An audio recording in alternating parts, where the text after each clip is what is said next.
Hi, it's Melinda Coghill, co-founder at 65 Incorporated, I-65, and the brand new open enrollment service called HeyMo. Now, before I get started, I want to make one thing clear.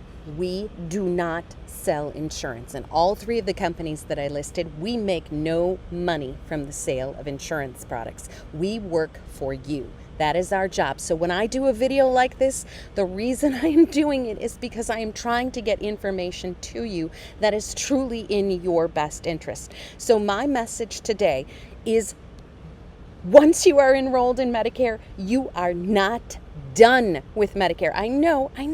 It was really painful to go through Medicare enrollment the first time you did it. You never want to do it again. I totally get it. But guess what? I'm sorry, you're not done. And unfortunately, less than 30% of people enrolled in Medicare actually review their coverage year to year. You know who knows this? Insurance companies. They are free to make changes to their plans from year to year that are in their best interest, not your best interest. And as a result, when you do not review your coverage options, essentially you are giving the insurance companies a blank check. Don't do that. You know they're going to fill out the blank check and cash it for whatever they want. So please take some time to understand your coverage and how it will change in the coming year. And this year is more important than ever. 2024 is the most important Medicare Open Enrollment Period in Medicare's 59-year history. It's October 15th through December 7th. You need to do it. Now, I get it. I hear this all the time. Melinda, why would I bother reviewing my coverage? My coverage worked really well for me this year. Aha, this year.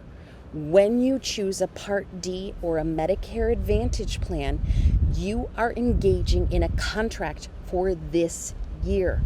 And this year only. They will send you a new contract at the end of September, beginning of October. In that contract, they are free to make all sorts of changes to your coverage for next year. They can change premiums, deductibles, out-of-pocket costs, the medications covered and not covered, called the formulary. They can change the spending limits, the pharmacies in and out of network. They can change the providers in and out of network and the restrictions that are imposed upon you before you can use healthcare services or get a medication refilled. They can do all of this while keeping the same plan name for next year. You could have entirely different coverage next year with the same plan name. It is really important that you review your coverage. In fact, our company's record is a woman who saved $235,000, not by changing medications, not by changing pharmacies, by changing Part D drug plans, and that's only for one calendar year. Please, it's a big deal. And this year is the most important year ever because of the Inflation Reduction Act. Now, when you read what's on the screen, I get it. You're going to be like, Melinda, you are blowing this way out of proportion. I promise you, I am not. The reason why, I will tell you, so you don't have to take my word for it. So the Inflation Reduction Act put into place that beginning in 2025, there would be a $2,000 out-of-pocket spending limit for Part D drug coverage, whether it's through a Medicare Advantage plan or a standalone drug plan. That's a good thing. I get it. That's a good thing. But the bad thing is it's not going to be a good thing for all people enrolled in a Part D drug plan. Let me explain. Just because a person's medication costs are capped at $2,000 does not mean the medications magically become free thereafter. Somebody has to pay for those medications. So the biggest question is, who's going to pay for those medications after a person hits a $2,000 spending limit? In 2023, before the phase-in of this 2025 $2,000 spending limit, it used to be that after a person hit about a $5,000 to $7,000 spending limit, a person would be responsible for paying 5% of the total cost of the medications for the remainder of the year. Medicare would pick up those costs at 80%, and the Part D insurance companies would be responsible for the remaining 15% of the costs. In the government's very wise ways, the government now assumes that because they deem it so, that this will happen. They expect that instead of paying 15% of the drug costs after about a $7,000 spending limit, after a $2,000 spending limit, the Part D drug companies will pick up 60% of the medication costs for the rest of the year. 15% to 60%. How many people in the room think that Part D insurance companies will willingly take a multi-billion-dollar hit to their bottom line? Anybody? Anybody?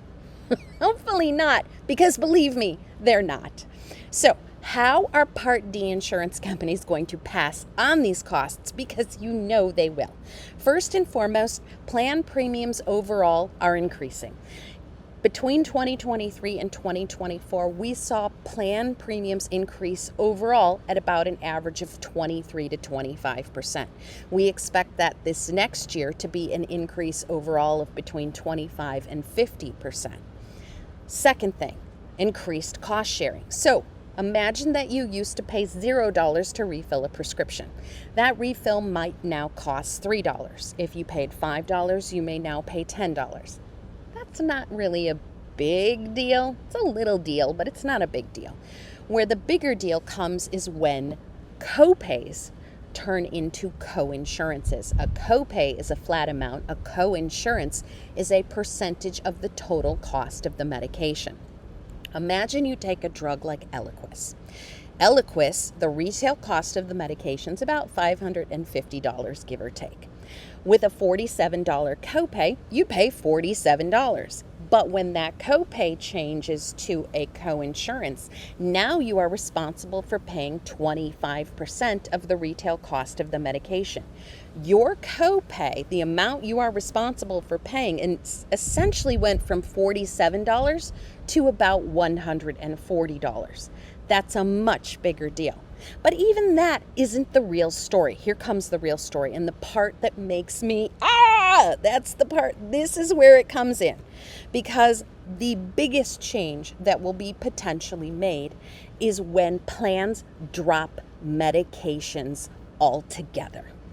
When your medication is not covered by your Part D drug plan next year, you will pay the full retail cost of that medication. No spending limit will apply. If your medication costs $2,000, you will pay $2,000 a month. If it costs $10,000 a month, you will pay $10,000 a month. The spending limit only applies when the medications are covered by the plan. And plans can change what medications they cover from year to year. They do not have to cover all medications. In fact, the rule is Part D plan formularies must include at least 2 drugs from the most commonly prescribed categories. At least 2 drugs means 2 drugs. The most commonly prescribed categories and classes does not mean all categories and classes. They do not have to cover all medications. What happens if your medication is not covered next year? You pay everything. And we've seen this. For example, there are about 10 very common diabetic insulins. About 70% of drug plans in 2024 do not include 5 to 7 of the most common diabetic insulins. Yes, this can happen.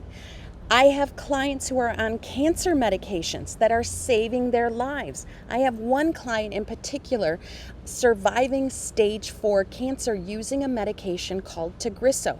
In 2023, 16 of 22 Part D drug plans included Tagrisso in their formulary, the medications they cover. In 2024, only 2 of 22 drug plans included this medication.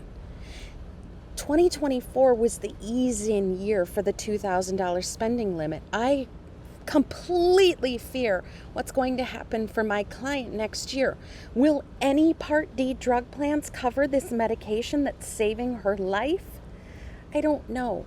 And Tagrisso costs $32,000 a month. Who can afford that? It's the difference between life and death for this client. I don't know that she'll be able to come up with $32,000 a month, certainly not for long term. So please, please review your drug coverage. Open enrollment is so critical this year. We are introducing a new service called Hey Mo. Hey Mo stands for Medicare Open Enrollment. Hey Mo is a reminder and a review service. We get to know your prescription medications. You tell us what those prescriptions are, and then you don't have to remember when open enrollment is. We will remind you. We will proactively run your medications and find out which plan and which pharmacy is most cost effective for you. And we will tell you. You can then decide, is saving $50 worth changing drug plans or pharmacies? Maybe not. But maybe $500 is, maybe $1,800 is, maybe $20,000 is, maybe $30,000. We will tell you. You don't have to try to figure it out yourself. Hey Mo is a service you do not have to sign up for. You can go to Medicare.gov and run your medications through Medicare.gov. And as long as you remember to do that and make the plan comparison yourself, please do.